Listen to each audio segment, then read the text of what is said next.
nini kama nilivyokuambia. Nilipata mchumba. Umepata mchumba? Anaitwa nani jina lake? Atajitambulisha mwenyewe mchumba mwenyewe. Kwa majina naitwa Sulman Ahmed. Ndio. Nimekuja humu kijijini kwa ajili ya kuwatembelea ndugu na jamaa ambao tunakutana wote kwenye mitandao ya kijamii na kusalimiana. Ndio. Bwana Yesu asifiwe. Amina. Bwana Yesu asifiwe kanisa. Amina. Nadhani kuna kitu chochote ambacho mmeweza kujifunza katika siku hii ya leo. Naamini Bwana amesema nanyi katika roho zenu. Amina. Lakini kuna kitu ambacho nilikuwa napenda kukiongea hapa. Kuna hii hali ambayo imekuwa ikiendelea hivi karibuni katika kanisa letu, na usiku wa kuamkia leo kuna ndoto niliota. Sasa ile ndoto nikihusisha na matukio yanayoendelea sasa hivi, nashindwa kupata picha kamili.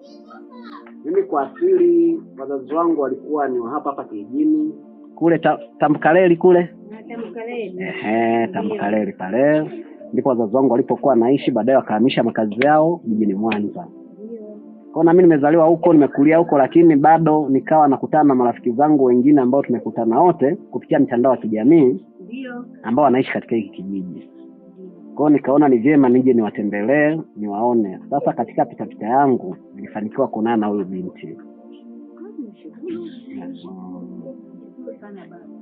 Sawa. Sasa bibi, bila kupoteza muda, ningependa nifahamu labda taratibu za mahali, na ikiwezekana yani niweze kufanya hili jambo kwa haraka, ikiwezekana nifunge naye ndoa.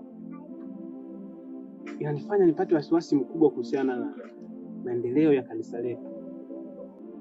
Hii hali ya mchungaji kutokuwepo katika vipindi za ibada bila taarifa maalum, au sisi kujua ameenda wapi, au uongozi wa kanisa kwa ujumla kujua alikoelekea. Kuna mmoja yetu yote yule ana taarifa kuhusiana na hili swala. Inashangaza sana. Wapendwa wenzangu, hebu huyu mchungaji atakuwa ameelekea wapi? Maana leo ni siku ya pili ama ya tatu, haonekani kabisa kwenye ibada zetu za jioni. Na kama amealikwa kwenye semina, hakumwaga mtu yoyote. Na hata viongozi wetu na wazee wa kanisa hajawaambia chochote kile. Hii imekaaje wapendwa wenzangu? Hapo sasa. Taratibu babu. Ndio.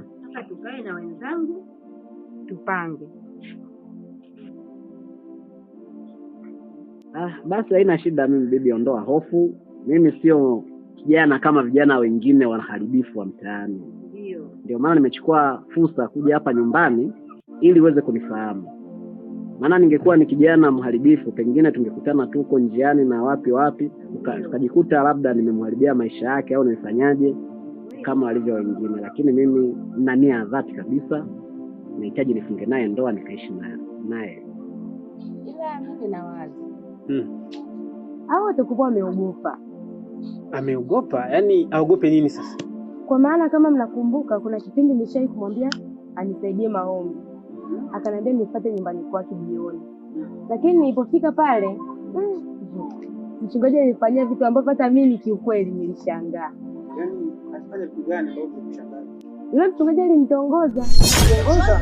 Ndio, kitu ambacho hata sikutegemea kabisa. Kama mchungaji atakuwa vile, mchungaji alinitongoza na akaniforce kufanya vitu ambavyo sio vya kiroho. Kwa mchungaji alikutongoza? Ndio, na nilisikiliza kila kitu alichokifaje, kitamfanya mpaka atoroke. Akajua labda mimi nitakuja nisime kanisani. Babu, mimi nashukuru kwa hilo. Nitapokaa basi. Na mimi nashukuru sana kwa kunielewa. Nakushukuru sana kwa kunielewa. Nadhani mengine mawasiliano anayo.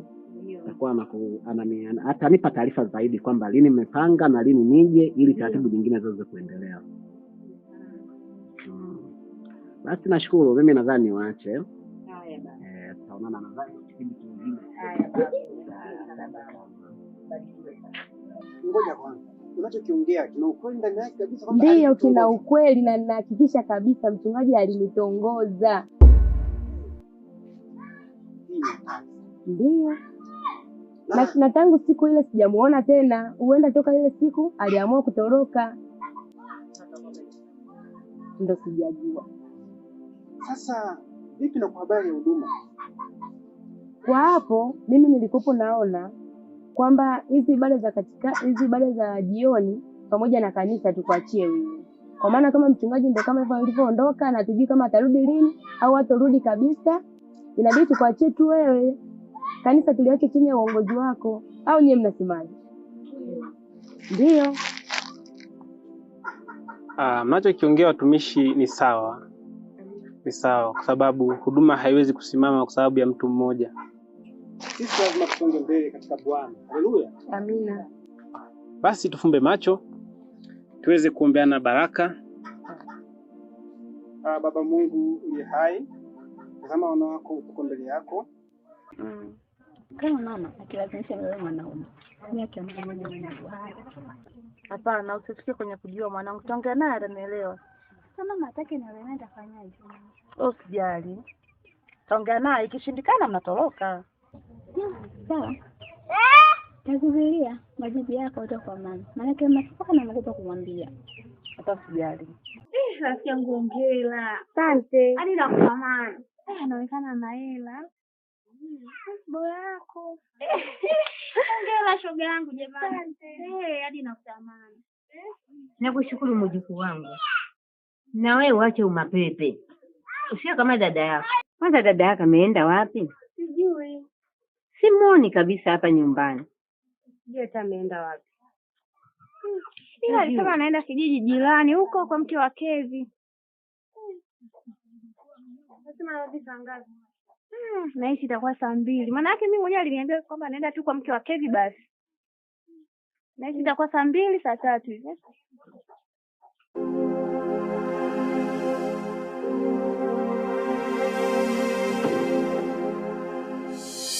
Ndio kuna swala moja. Ndio kitu. Unajua mazingira ya hapa kijijini ni magumu sana. Pesa imekuwa ngumu. Nimelima vitunguu nikajua tutapata pesa, hakuna. Nimefyatua tafari nikajua tutauza, nenyewe imekosa wateja. Sasa kuna jamaa yangu ananiambia kwamba kwenye kazi kule mtoni ya kuvua samaki. Nasikia samaki zinatoka sana, kulala shilingi 20,000, 30, jambo la kawaida tu kwake. Kwa hiyo nimeona hivi tukamilishe malengo yetu ya mimi na wewe ya kufunga ndoa. Na kukamilisha ndoto zetu. Kwa ni kazi ngumu, lakini nimeona nitafanyaje? Bora niende tu. Sawa, ile nasikia ni mbali. Unajua sana. Siwezi kula na mwanaume nisiyompenda. Hapa cha kufanya niondoke, nifuate mwanaume ninayempenda. Lolote nipate, sijali, hata kama nitakufa mbele.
Wendo.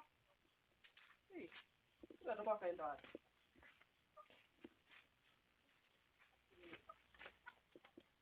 Wendo.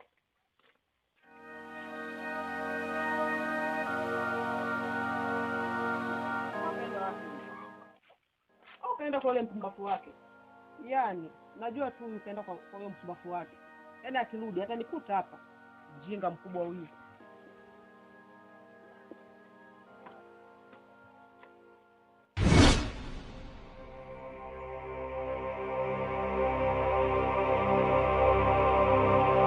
Sasa sijui kuna mjinga gani anayetembelea kwenye mitego yetu. Yaani tunatega tukakuta manyoa tu. Sijui nani. Kila siku tukitega hatupati. Hivi ni nani anayepita kwenye himaya yetu? Sisi ndio wenye poli ili hapo kuna mtu anatuchezea. Ila siku ya kumshika huyo mjinga huyo mpumbavu.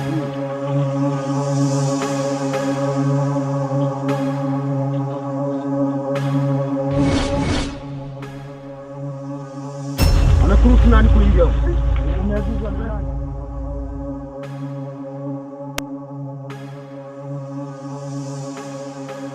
Wewe ni nani?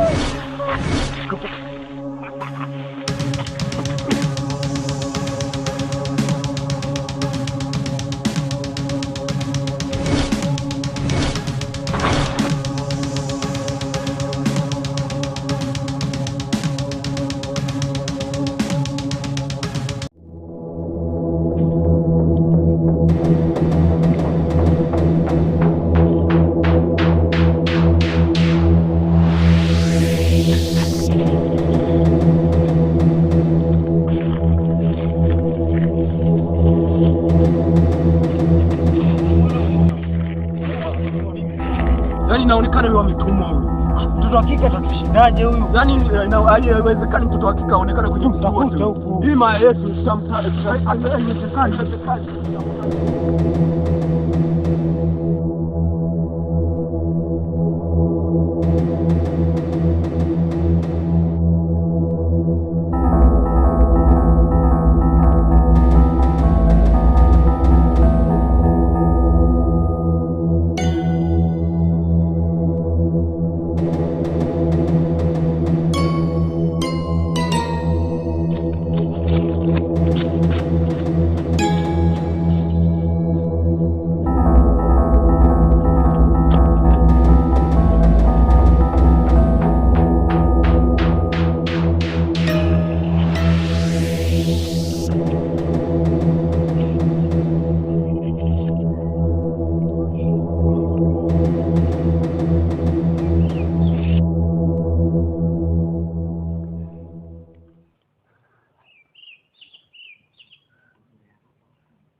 Mjukuu wangu, mimi hapa nimeona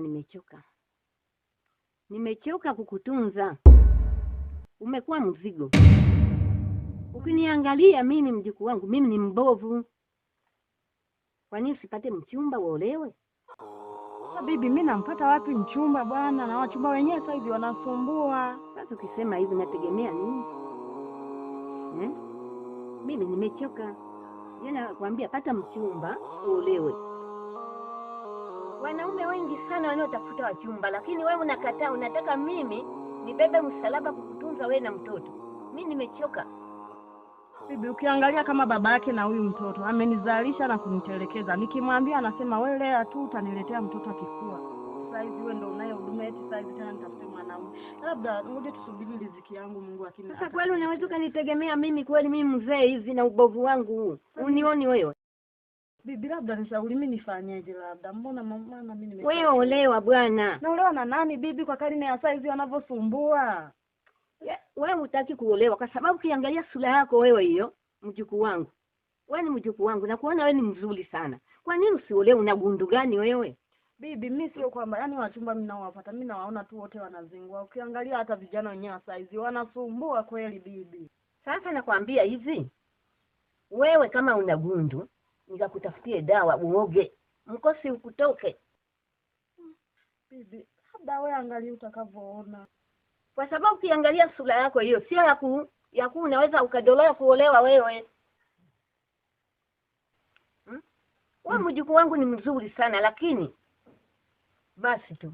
Mimi nimechoka. Nimechoka mzigo huu. Nikutunze wewe, nitunze na mtoto. Sasa bibi, aliyekuzalisha naona nini? Sasa kwa mtoto wake. Bibi aliyenizalisha saizi ana mke wake, ananiambia wala hana time na mimi. Nimlee mtoto akikuwa ataenda kwake, ila mimi hana time na mimi. Sasa sijui nitafanyaje. Wewe ni mkosi una gundu. Bibi, kwa ushauri wako huo, naona labda utanisaidia kwa kweli. Odi mama. Karibu mama. Asante. Karibu mwanangu. Asante sana. Karibu sana mama. Asante. Karibu tu. Asante. Mama hapa. Nzuri, jambo ajikuzana. Jambo. Vitu zidi nini mama? Ugali tuko. Karibu mwanangu. Asante. Shikamoo mama mdogo. Mama hapa. Salama wazima nyumbani. Wazima jambo. Jambo tupo. Asante. Mama, mimi nimekuja. Mjukuu wako wiki ya pili sasa hayupo nyumbani. Ya pili? Ya pili mama. Ulimfanya nini? Wala sijafanya chochote mie. Zaidi ya kumwambia tu kuna mchumba kaja anataka amuoe ndo akakimbia. Wewe ndio umesababisha. Mimi tena mama. Kwa sababu kama ulimlazimisha kuolewa hataki. Sasa kosa langu lilikuwa wapi mama? Kaja mchumba pale ana hela zake mama, mimi ningefanyaje? Mchumba wake aliyemng'ang'ania ni kapuku, hana mbele wala nyuma. Yaani ni maskini wa kutupa. Hata kama akiwa maskini kama alimpenda ampende, lakini sasa kama wewe ulimlazimisha kuolewa hataki. Sababu ni wewe, hata kifa ni wewe. Sasa hivi wasichana wanajiua. Ukimlazimisha kila hataki, anajinyonga. Kwa kweli mama mnanilaumu tu mimi bure. Nakulaumu wewe. Yaani hata ungekuwa ni wewe hapo, lazima tu ungemshauri aolewe na huyo mchumba. Huyo mchumba wake ana hela mama. Ana hela. Hata kama na hela, uweze kulazimisha mtu kila hataki. Hataki yeye, utamlazimishaje? Hata angekuwa kapuku, yeye atake. Hata kifo chake wewe ndio umesababisha. Eti ana. Abema mdogo. Wewe ndio shoga yako. Hujui aliko labda? Mimi siwezi kujua aliko. Ila mara ya mwisho aliniambia hivi, ukiendelea kumlazimisha kuolewa na mwanamume yule ambaye hampendi, atachukua maamuzi magumu. Sema hivyo. Naona sasa. Sababu ni wewe. Unasikitika nini? Sababu ni wewe. Uloho wa hela. Mtoto ameshajiua. Kama unakula ugali, mtoto ameshakufa huyo. Amejinyonga kwa ajili yako wewe. Mambo ya kulazimisha mtoto kuolewa kwa ajili ya hela. Tayari mtoto ameshajiua.